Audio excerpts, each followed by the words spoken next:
Durante decenios busqué un lugar donde poder vivir en la naturaleza. Pensé en la montaña y en la orilla del lago sin encontrar lo que buscaba. O era demasiado caro, o estaba demasiado lejos, o no era lo adecuado.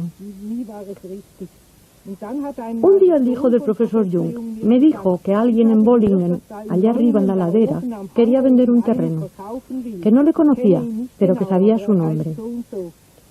Entonces, inmediatamente la misma tarde, fui en el coche a preguntárselo y me dijo: efectivamente, ahora mismo estoy deseando deshacerme de él. Venga a verlo. Y me enseñó este lugar. Lo encontré encantador y enseguida pensé: es este. Fui corriendo a la torre del profesor Jung y al contárselo me dijo: tenemos que verlo ahora mismo. Y de un salto subió al coche con Miss Bailey, que era su dama de compañía, y subimos aquí. Me puso entonces la mano sobre el hombro y me dijo: vaya inmediatamente a ver al señor G. y dígale que se queda con este lugar, que se lo reserve, que se lo queda. Es el lugar idóneo. Y así di con él. Nunca me he arrepentido. Es el Genius Loci, el lugar en el que me encuentro en casa.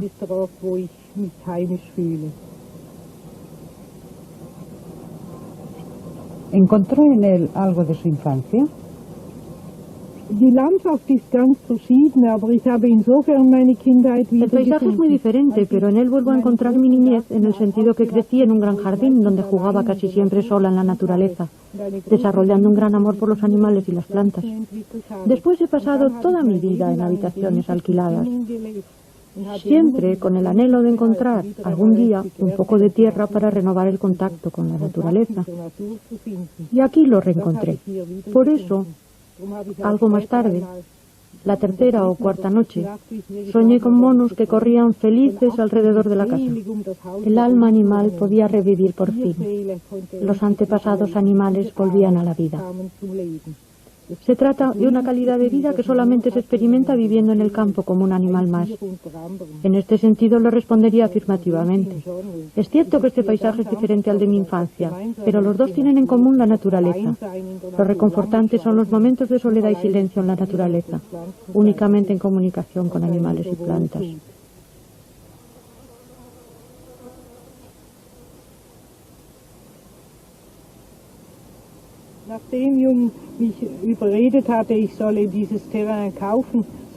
Después de convencerme para que comprara este terreno, ya en el coche, Jung se volvió hacia mí y me dijo: pero no se le ocurra construir una de esas estúpidas casas de vacaciones con cemento y cristal.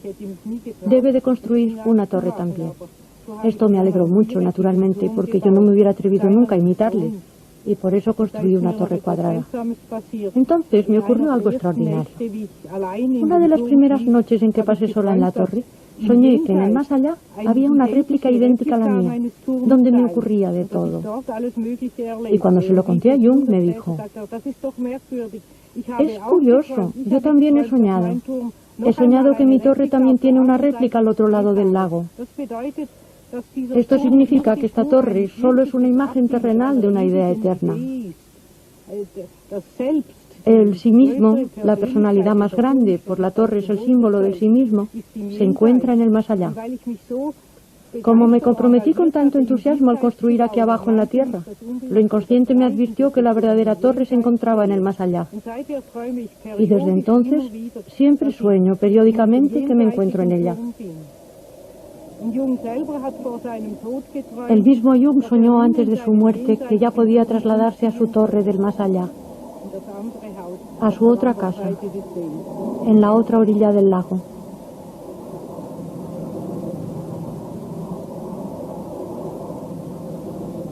¿Cómo conoció usted al profesor Jung?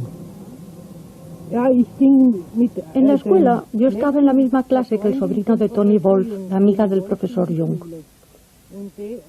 En una ocasión Jung le dijo: conozco muy poco a vuestra generación. Alguna vez puedes venir a Bollingen con otros jóvenes. Yo les invito. Y de esta manera él me invitó con otros muchachos. En total fuimos 7 chicos estudiantes de bachillerato y contando conmigo, que era la única chica, éramos 8 en total.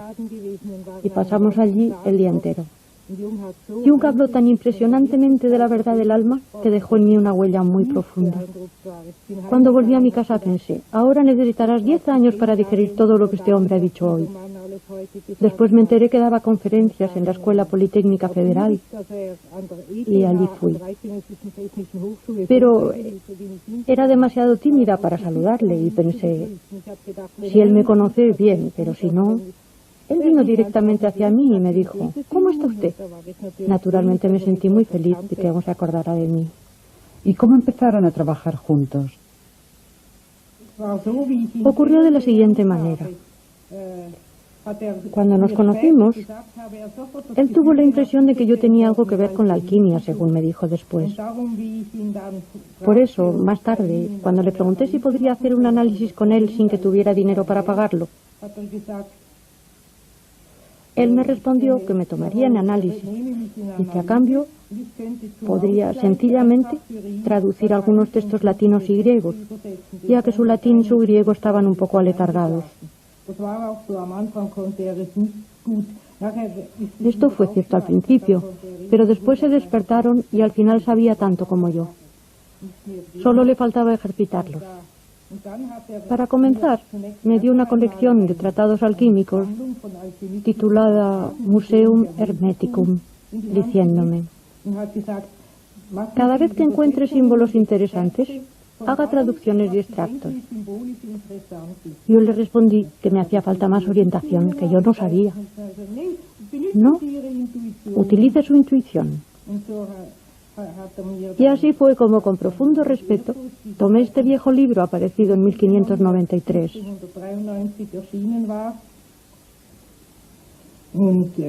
Una tarde pensé, hoy tengo tiempo, pero para empezar quisiera leer lo que contiene. Me lavé las manos, lo abrí y justo al principio leí: nosotros, hermanos de la cabeza de oro y de la cruz de oro, guardad el secreto, etcétera, etcétera. Una pomposa introducción barroca. Me pregunté, ¿será esto interesante? ¿Tendré que traducirlo o no? Estaba tan confusa que me dije, hoy no haré nada, simplemente lo leeré. Abrí el libro al azar en cierta página que contenía exactamente lo que yo había soñado un año antes. Se trataba de mi sueño. Un sueño que yo había tenido se encontraba allí, escrito en latín, y me dije, estás loca, alucinas, ahora desvarías. Tomé una toalla, la mojé en agua fría y la puse sobre mi frente. También me puse compresas en la cabeza pensando, estás loca, métete en la cama, estás loca. A la mañana siguiente reflexioné sobre lo ocurrido en la víspera. Pues sí, me volví loca, leí mi sueño en este libro. Después, frotándome los ojos, continué. Estoy sobria. Me llamo Marie-Louise von Franz. Vivo en la calle Dolder 107 y me encuentro totalmente normal. Entonces volví al libro y allí seguía mi sueño en latín, un fragmento entero de mi sueño. Usted encontró su sueño, pero en realidad, ¿qué es lo que buscaban Jung y usted en estos libros? El cristianismo y toda la cultura cristiana no han tomado suficientemente en serio a la materia y en consecuencia tampoco al cuerpo ni a la sexualidad, aunque esto hoy resulte banal decirlo. Sabemos que el cristianismo ha fallado en este punto. Ha ayudado al hombre a morir, pero los sacerdotes no nos instruyen sobre cómo vivir y cómo vivir la sexualidad, el cuerpo y las necesidades físicas.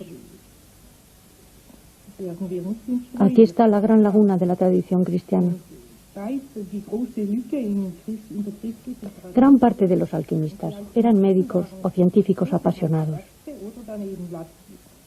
Así que fueron ellos quienes se interesaron por el principio femenino descuidado, es decir, por la materia, por el cuerpo, etc. Y con ello, por toda una parte de lo inconsciente, puesto que la psique consciente está estrechamente ligada al cuerpo fisiológico y funciona con relación a él. Por eso, Jung reconoció muy pronto que la alquimia completa Por eso, Jung reconoció muy pronto que la alquimia completa y compensa de alguna manera la orientación unilateralmente espiritual y patriarcal del cristianismo. Se trata de una contracorriente subterránea que, sin embargo, no se opone de manera hostil, sino complementaria a las cuestiones que el cristianismo no supo responder, o que ignoró, o que resolvió con una frase teológica.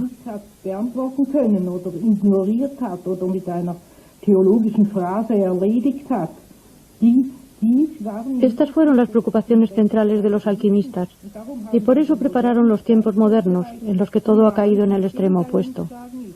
En el libertinaje sexual, en el más grosero materialismo, en el exceso en los estudios sobre la naturaleza, etc. Todo esto ya se preparó en la alquimia. Por lo tanto, la alquimia es la madre de todos los diabólicos inventos modernos. Por eso tenemos el deber de estudiarla, pues en ella se trata de todo de lo que somos inconscientes, y que en el fondo deberíamos de reconciliar armoniosamente con el cristianismo para llegar a tener una visión completa del mundo.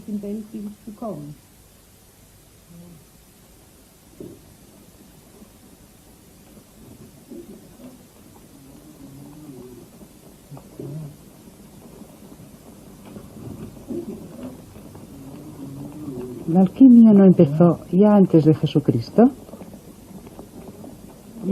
Sí, las raíces de la alquimia se remontan por un lado a la filosofía presocrática, en la que de pronto los griegos empezaron a pensar de una manera menos mitológica, o no tan mitológica, desarrollando por el contrario una teoría de la materia.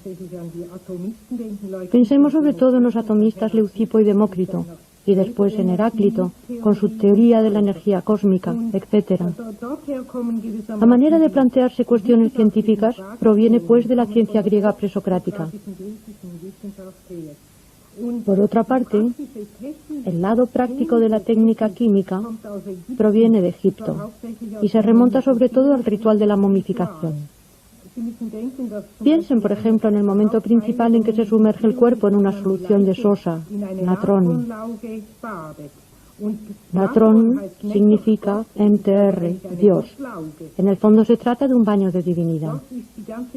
Esta es la esencia de la alquimia. Considerar la química también como algo divino y misterioso. Esto proviene de Egipto. Los egipcios veían en la materia algo divino, misterioso, como en cualquier parte donde sobrevive aún la magia primitiva. Las piedras, las plantas, las sustancias químicas tienen una cualidad misteriosa, divina, que influye en el hombre. No representan únicamente a la materia muerta tal como la consideramos hoy. Mediante el ritual de la momificación, los egipcios intentaban elaborar un cuerpo eterno, un cuerpo de resurrección para mantener la identidad del difunto. También la idea de la piedra filosofal es en realidad la idea de una individualidad inmortal, de un núcleo inmortal del alma.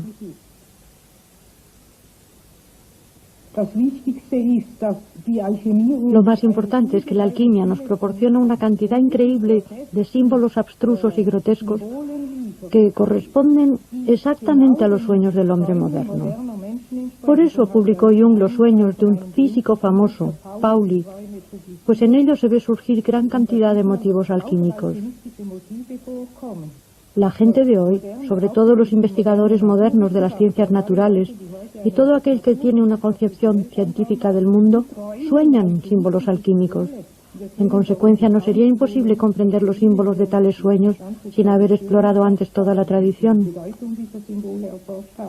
¿Puede usted darnos un ejemplo? El hermafrodita, la piedra, el significado de la piedra, el significado de los dibujos de las plantas.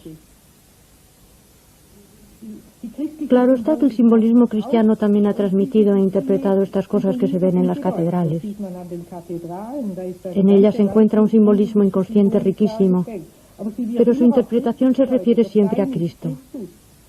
La piedra es Cristo, y esta es una interpretación demasiado sencilla, aunque sigue siendo utilizada. Mientras que los alquimistas intentaron realmente preguntarse, ¿qué es una piedra? ¿Es algo muerto o vivo? ¿Cuál es este misterio divino? Para los alquimistas la naturaleza no estaba explicada. Para el cristiano de la Edad Media sí lo estaba. Por el Génesis se sabía que el mundo había sido creado en 7 días y que tal cosa tenía tal y tal significado. Todo tenía un significado establecido. Mientras que los alquimistas buscaron en la oscuridad. Verdaderamente en esto se parecían a los físicos modernos o a los investigadores modernos, buscando el secreto de la naturaleza en las tinieblas, sin prejuicio. Lo buscaban de verdad, para descubrirlo, para comprenderlo, aunque esto también les llevó a sugerir visiones fantásticas.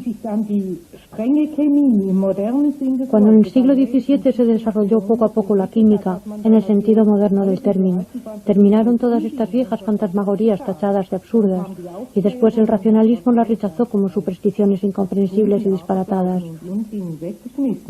Y Jung fue a rebuscar en la papelera de la humanidad y sacó de ella todos estos símbolos despreciados, demostrando que tenían un valor psíquico. Químicamente hablando, es cierto que no tienen valor. No tiene ningún sentido llamar hermafrodita a un metal, pero hoy es muy frecuente que se sueñe con un hermafrodita.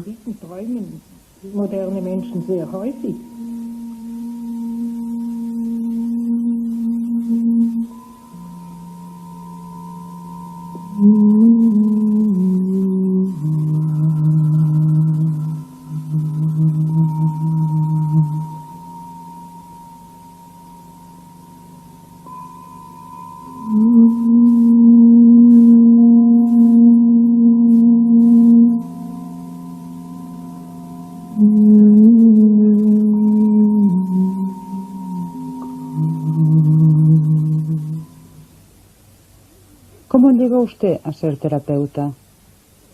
Al principio no fue esa mi intención. Yo daba clases de latín y griego en una escuela de magisterio y en un instituto. También daba clases particulares ya que las lenguas clásicas eran mi profesión. Pero un día, una señora de cierta edad vino a verme diciendo que sin falta quería hacer un análisis conmigo. Naturalmente esto me dejó tu feu, tu flamme, entusiasmada como terapeuta y muy halagada.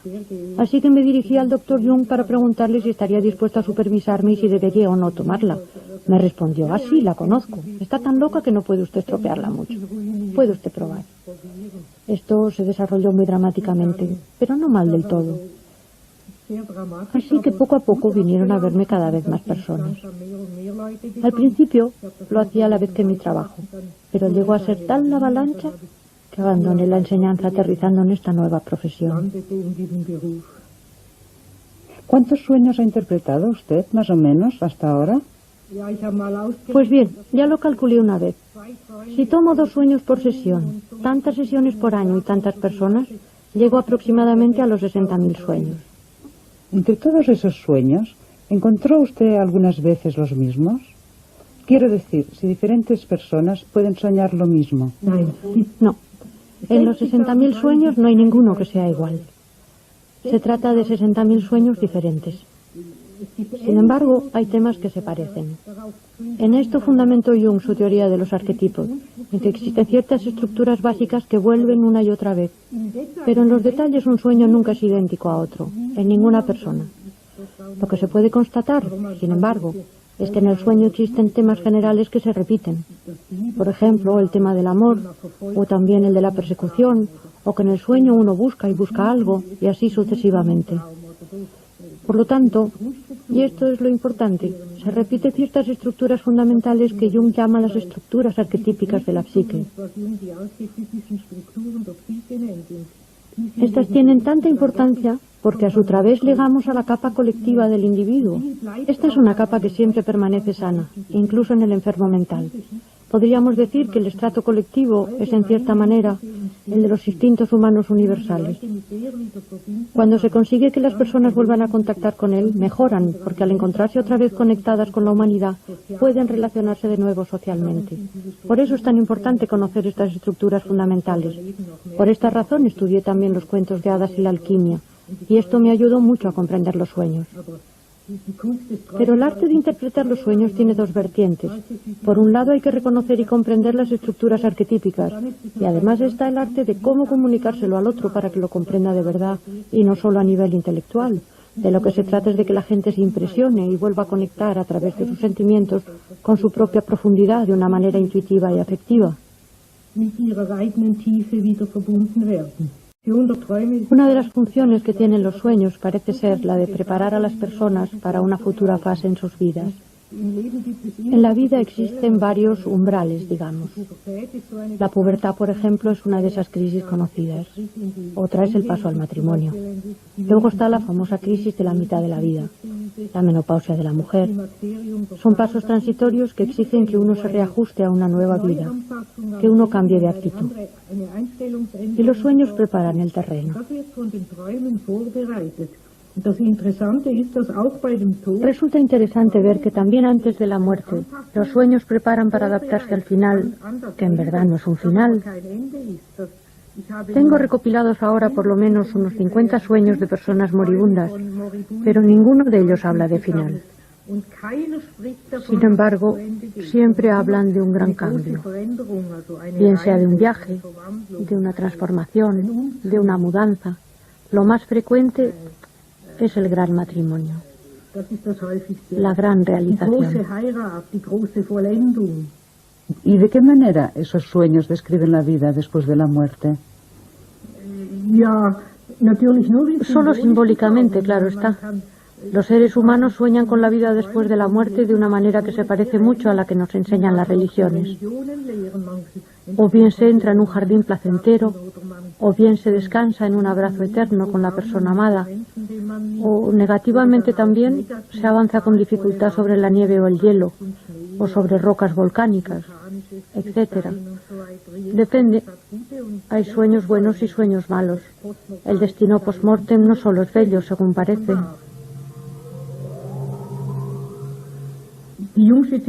La terapia junguiana, en mi opinión, tiene de bueno que no se inmiscuye. Claro está que cada terapia es una intervención, pero esta se limita al mínimo. Nosotros no tenemos teoría. No pensamos que la persona debe de... Tampoco pensamos que debe de llegar a ser normal. Si prefiere permanecer neurótica, está en su derecho. Un día me dijo Jung, cada quien tiene derecho a tener su neurosis.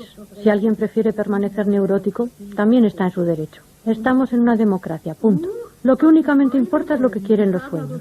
Por lo tanto, nosotros solo nos limitamos a decir su sueño, su propio sueño, el que usted tiene, el que su propia alma ha producido, le dice que es usted perezoso, o que debería usted hacer esto o aquello.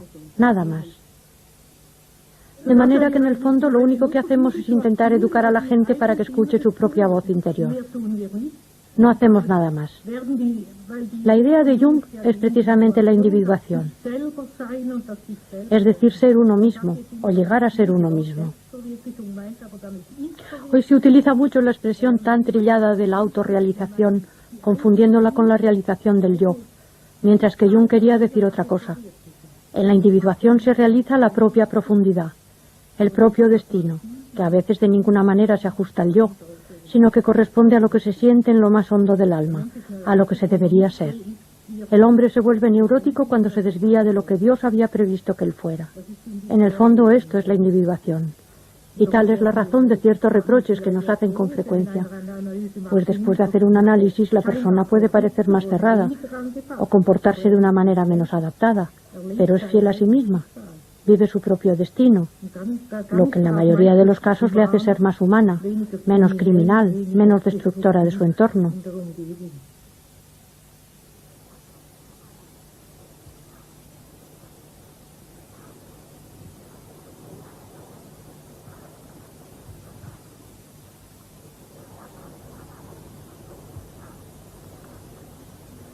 Usted ha escrito una veintena de libros en alemán y en inglés.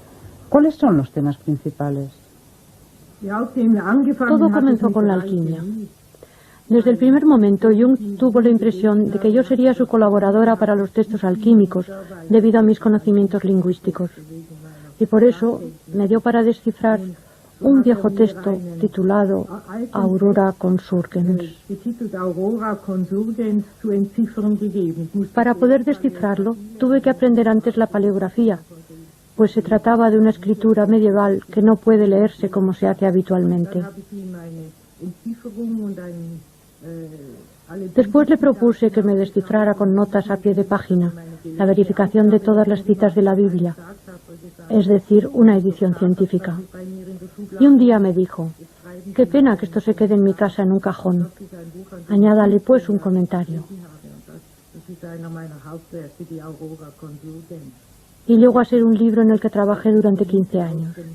Esta es una de mis obras principales, Aurora Consurdens. Supongo que este texto data de finales del siglo XIII y se atribuye a Tomás de Aquino, lo que naturalmente nunca fue tomado en serio. Pero este texto es interesante desde el punto de vista psicológico, pues es muy poco químico. Se da uno cuenta de que este alquimista era un místico y que en realidad intenta describir una experiencia mística interior y no una operación química. Por ello salpica su texto de citas de la Biblia. Es evidente que quien lo redactó era un clérigo, probablemente un dominico. Personalmente, yo pienso que puede tratarse de la última obra de Tomás de Aquino, pero esto no puede comprobarse de manera terminante. Y fue casi al mismo tiempo cuando empecé a ocuparme de los cuentos. También esto me llegó del exterior. Una señora quería escribir un libro sobre los cuentos populares, pero no era capaz de hacerlo sola. Entonces me contrató para escribir un libro para ella, y este se convirtió en una gran obra de más de 1000 páginas. Una interpretación junguiana de los cuentos.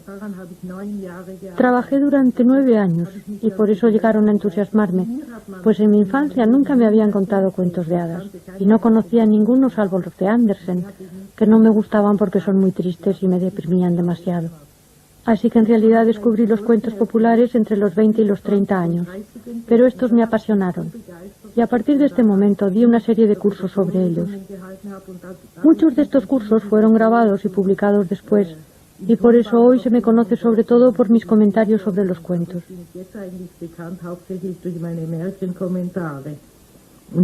También Jung me animó mucho a ello, porque en efecto los cuentos ilustran magníficamente la teoría de los arquetipos. En ellos se ve muy bien cómo actúan los arquetipos. Una vez me dijo Jung, los cuentos nos presentan una anatomía comparada de la psique colectiva, porque al reunirse todos los tipos a la vez vemos cómo funcionan. Los cuentos expresan en cierto modo lo que hay de más humano, porque han sido transmitidos y sostenidos por un estrato sencillo del pueblo, lo que les preserva de añadidos que vienen del consciente. Se trata sencillamente de material inconsciente auténtico. ¿Existe una relación entre la alquimia y lo que usted ha escrito en Número y Tiempo? Ja, die Alchemisten haben nach unserer modernen Ansicht sehr viel von dem, was wir Sí, según nuestro moderno punto de vista, los alquimistas proyectaron en la materia mucho de lo que hoy llamamos lo inconsciente. A partir del siglo XVII, el desarrollo científico consistió en estudiar cada vez con más objetividad el comportamiento de la materia misma, separándolo de las proyecciones psicológicas. Pero lo que aún está sin resolver es la relación que tiene la psique con la materia, y este es un tema que está hoy de moda. Mind and matter, mind over matter, mind under the matter, y el gran problema de cómo actúa la vida psíquica interior de una persona, incluyendo su consciente y su inconsciente, con respecto a la materia, a los procesos fisiológicos y también respecto a los fenómenos atómicos y subatómicos.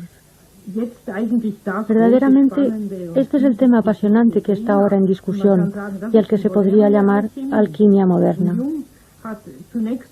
En un primer momento, Jung dejó de lado esta cuestión diciendo: yo sencillamente solo me concentro en lo que viene del interior, en la observación de los fenómenos psíquicos, y dejo abierta la cuestión de saber cómo se relacionan con la materia y con los procesos cerebrales sin decidir nada sobre ello.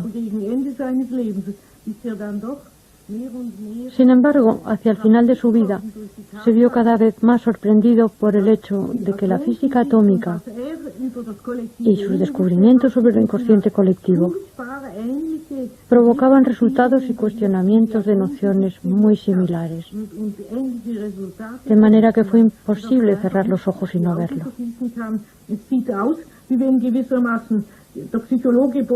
Resulta más o menos como si el psicólogo, horadando a través de la psique en el punto más profundo, diese con la materia, y como si el físico perforase a través de la materia y en el punto más profundo llegase a su propio espíritu. Y ahí se halla el punto de encuentro de estas dos ciencias. Podríamos decir que se perfora a la vez desde los dos lados, como en un túnel. Y ahora nos encontramos en el apasionante momento del derribo del muro de separación en el túnel. Una de las nociones pioneras de Jung es la idea de lo psicoide, es decir, el hecho de que los arquetipos también pueden organizar en parte fenómenos materiales. La investigación debe de continuar hoy en este punto, pues aún hay mucho por hacer. Esto tiene que ver con la comprensión de que los arquetipos pueden manifestarse también en la materia como fenómenos de sincronicidad. Resulta un hecho curioso que cuando lo inconsciente de alguien está muy excitado, y con ello también la capa arquetípica, los físicos dirían is an excited state. Con mucha frecuencia se producen fenómenos de sincronicidad. Esto quiere decir que en estos momentos ocurren milagros en el mundo exterior que se corresponden con el proceso interior de una manera significativa. Tomemos un ejemplo muy sencillo. Alguien tiene un sueño o una visión, y al día siguiente el mundo exterior representa también ese sueño o esa visión, desarrollándola detalladamente. O bien ocurre algo que tiene relación con el sentido de esa visión, aunque no sea idéntico. ¿De ahí viene la adivinación? En efecto, retrospectivamente se constata que ahí está el origen de la adivinación. Esto explica por qué los romanos de la antigüedad observaban el vuelo de los pájaros, leyendo en él su situación política y militar. Lo mismo ocurrió entre los chinos y los aztecas. Todos creyeron que ciertos sucesos que se desarrollaban en el mundo exterior anunciaban al mismo tiempo una situación psíquica. La idea no es nueva en absoluto, pues Leibniz y Schopenhauer ya observaron también una coincidencia entre el exterior y el interior, y a partir de ahí construyeron un sistema. La diferencia está en que ellos supusieron que se trataba de fenómenos regulares. Esto nos acercaría de nuevo a una explicación científica, causal, que no es posible al no tratarse de fenómenos regulares. No se podrá decir con antelación, he soñado con una lechuza, por lo tanto mañana entrará una lechuza en mi habitación por la ventana. Si esto ocurre, es una sincronicidad, aunque no es seguro que así sea. Este concepto de sincronicidad, que solo se atiene a los hechos, irrita muchísimo, porque solo se considera científico lo que se puede predecir, lo que se puede decir con antelación, y la sincronicidad no puede predecirse más que de una forma adivinatoria, pero no causal, por lo tanto no exactamente científica. ¿Y actualmente es ese su trabajo principal? No, mis trabajos se suceden de una manera muy curiosa.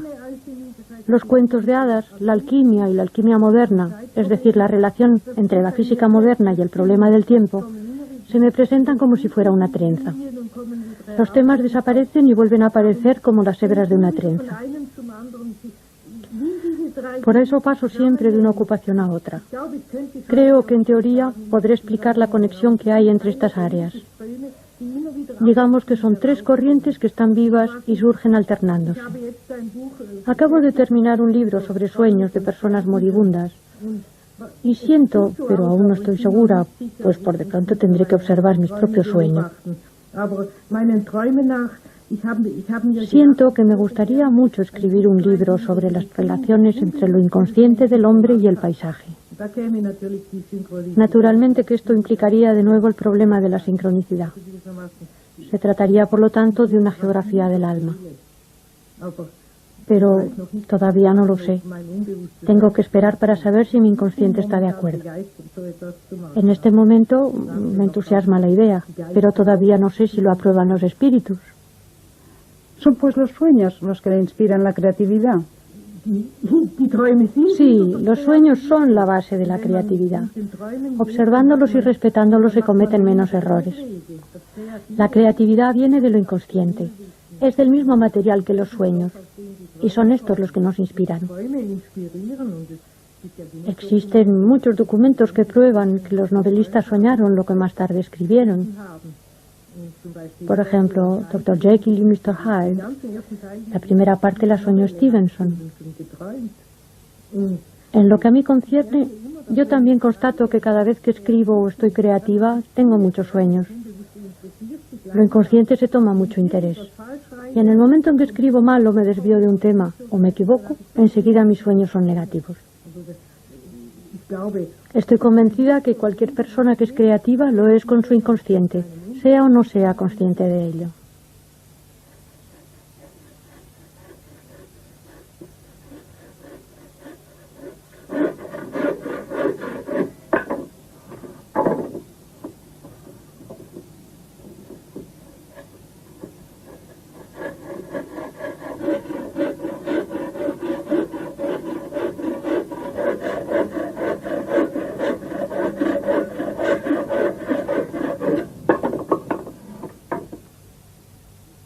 ¿Existe una relación entre la alquimia y los movimientos feministas actuales?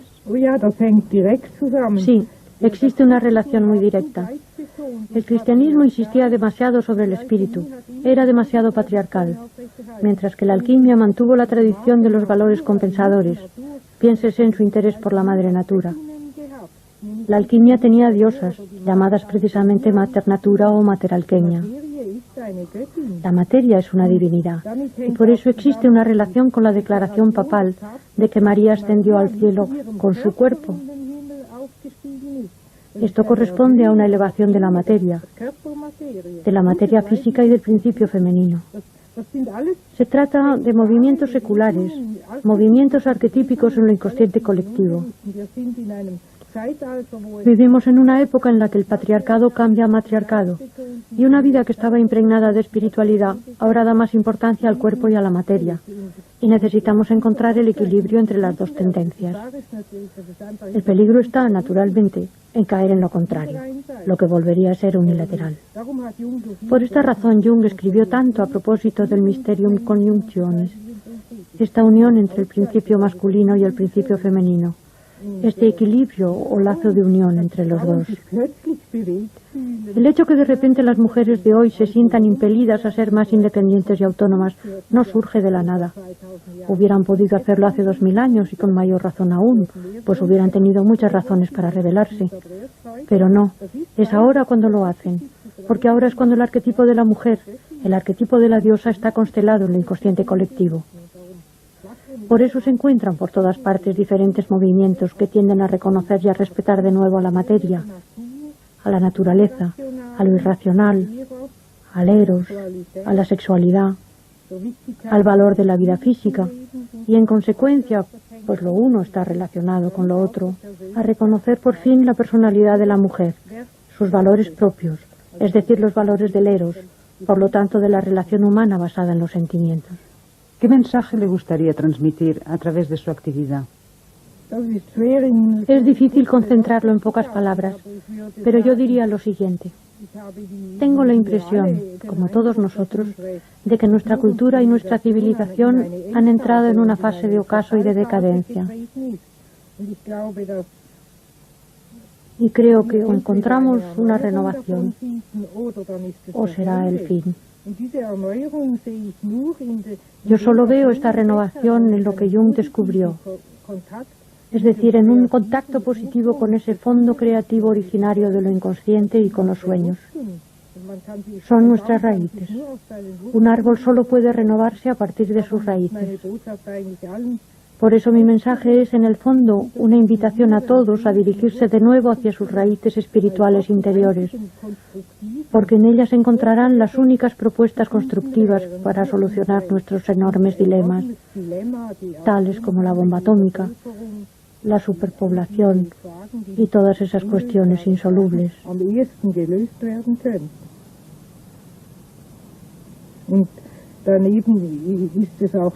Y también hay algo más. El peligro mayor de nuestra civilización actual es la masificación, la nivelación, la opresión del individuo, porque éste se vuelve malvado.